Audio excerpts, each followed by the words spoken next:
आइए भक्तों, आज सुनते हैं गणगौर व्रत कथा एवं कहानी।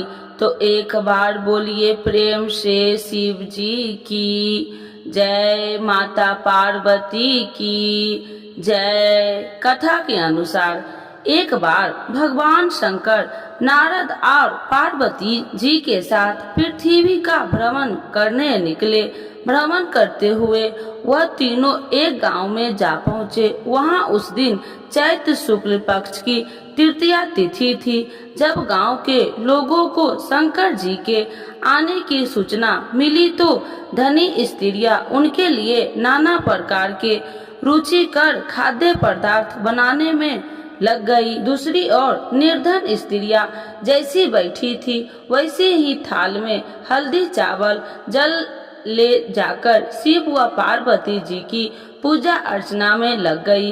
इनकी अपार श्रद्धा भक्ति देखकर पार्वती जी ने उन्हें पहचाना और भक्ति पूर्वक दी गई उनकी वस्तुओं को स्वीकार भी किया। इसके बाद पार्वती जी ने उन सबके ऊपर सुहाग रूपी हल्दी छिड़क दी। मातेश्वरी गौरी माँ से आशीर्वाद तथा मंगल कामनाएं लेकर वे सभी स्त्रियां अपने अपने घर चली आई। उनके जाने के बाद धनी स्त्रियां 16 श्रृंगार 56 प्रकार के व्यंजन सोने के थाल में सजाकर आई। भगवान शंकर ने शंका व्यक्त करते हुए कहा, पार्वती जी, तुमने सारा सुहाग प्रसाद तो साधारण स्त्रियों में बांट दिया, अब इन्हें क्या देगी। इस पर पार्वती जी ने कहा, आप कृपा से बात छोड़ दे। उन साधारण स्त्रियों के ऊपरी पदार्थ से बना रस दिया है, इसीलिए उनका सुहाग धोती से रहेगा। लेकिन इन स्त्रियों को मैं अपनी उंगली चीरकर रक्त सुहाग रस दूंगी, जो मेरे समान ही सुहाग साली बन जाएगी। अस्तु। जब धनी स्त्रियां शिव और पार्वती जी का पूजन कर चुकी तो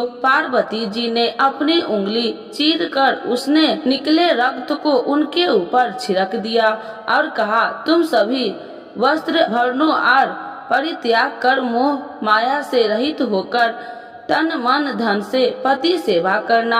इस तरह से पार्वती जी को प्रणाम कर कुलीन स्त्रियां भी अपने घर लौट आई और पति परायण बन गई।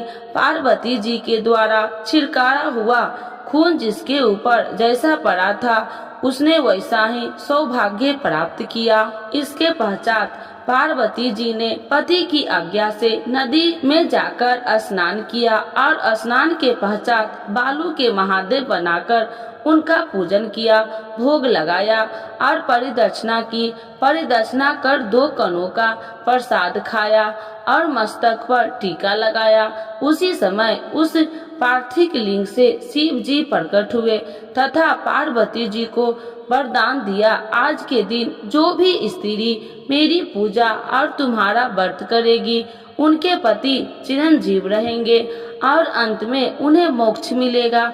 भगवान शिव यह वरदान देकर अंतर्ध्यान हो गए। इसके बाद पार्वती जी नदी तट से चलकर उस स्थान पर आई जहां वह पति देव शंकर तथा ऋषि नारद को छोड़कर गई थी। शिव जी ने देरी से आने का कारण पूछा तो इस पर पार्वती जी ने कहा, मेरे भाई भाभी नदी के किनारे मिल गए थे और उन्होंने मुझे दूध भात खाने और ठहरने का आग्रह किया, इसी कारण मुझे देरी हो गई।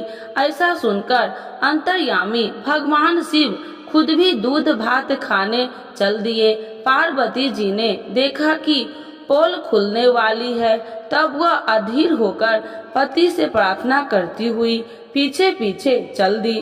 पार्वती जी ने जब नदी की ओर देखा तो एक सुंदर सा महल बना पाया। उसके अंदर पार्वती जी के भाई भाभी भी मौजूद थे। जब शंकर जी वहां पहुंचे तो उन लोगों ने सभी का बहुत आदर सत्कार किया।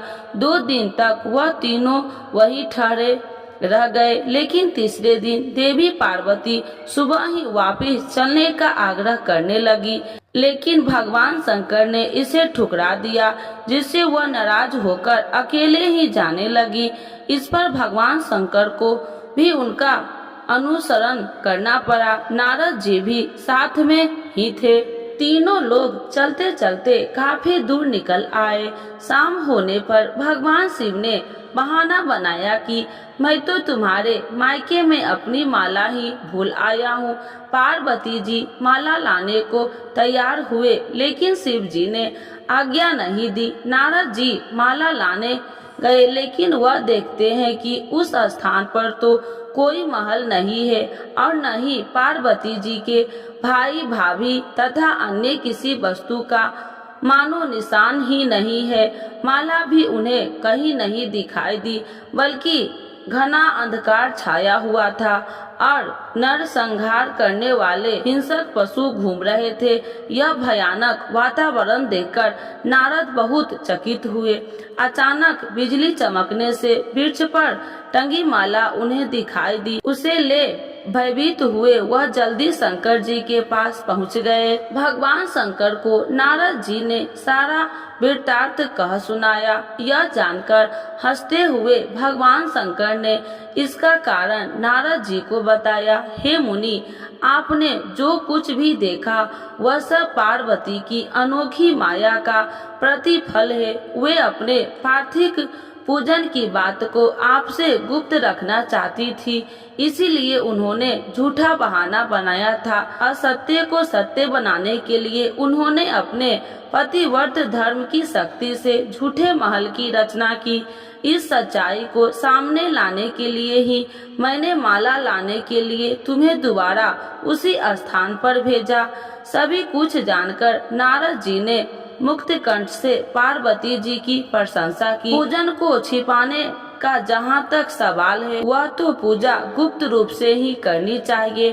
पार्वती जी के अनुसार जो स्त्री इस दिन को गुप्त रूप से पति का पूजन कार्य संपादित करेगी, उनकी कृपा से समस्त मनोकामनाएं पूरी होगी। उनके पति भी चिरंजीवी रहेंगे। इस प्रकार पार्वती जी ने व्रत को छिपाकर किया था।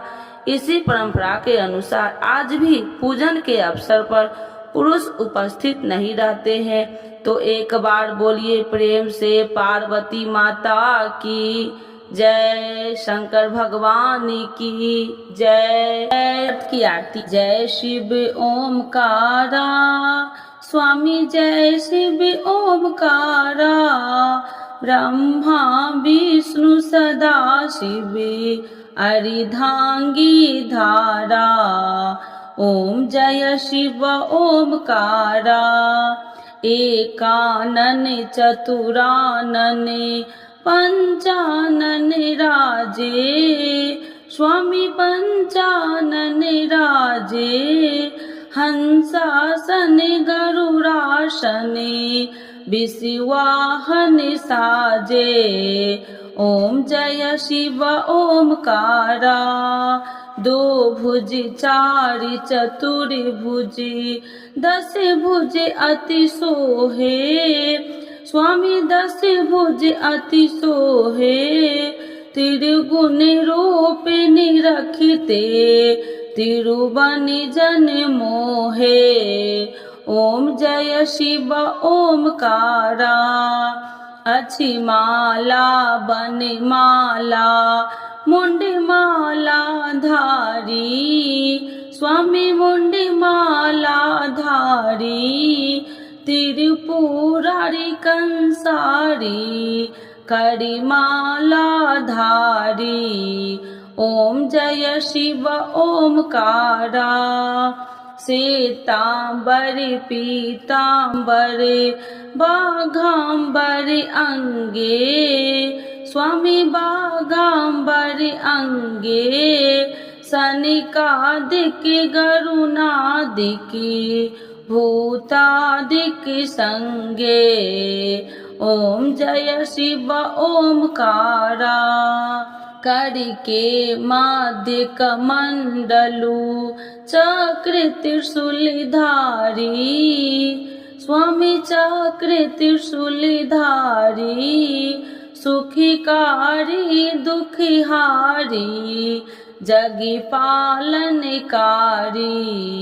ओम जय शिव ओमकारा, ब्रह्मा विष्णु सदा शिव जानति अविवेका स्वामी जानति अविवेका मधुकैटभ दो मारे सूर्य भयहीन करे ओम जय शिव ओमकारा लक्ष्मी व सावित्री पार्वती संगा स्वामी पार्वती संगा पार्वती अर्धंगी शिव लहरी गंगा ओम जय शिव ओमकारा पर्वत सोहे पार्वती शंकर कैलाशा स्वामी शंकर कैलाशा भांग धतूर का भोजन बाष्मी में बसा ओम जय शिव ओमकारा जटा में गंगा बहती है गले मुंडन माला स्वामी गले मुंडन माला शेष नाग लिपटावती ओढ़त मृग छाला ओम जय शिव ओमकारा काशी में विराजे विश्वनाथ नंदी ब्रह्मचारी स्वामी नंदी ब्रह्मचारी नित्य उठी दर्शन पावती महिमा अति भारी ओम जय शिव ओमकारा तेरे गुण स्वामी जी की आरती जो कोई नर गावे स्वामी जो कोई नर गावे कहत शिवानंद स्वामी मन वांछित फल पावे ओम जय शिव ओमकारा प्रभु हर शिव ओमकारा।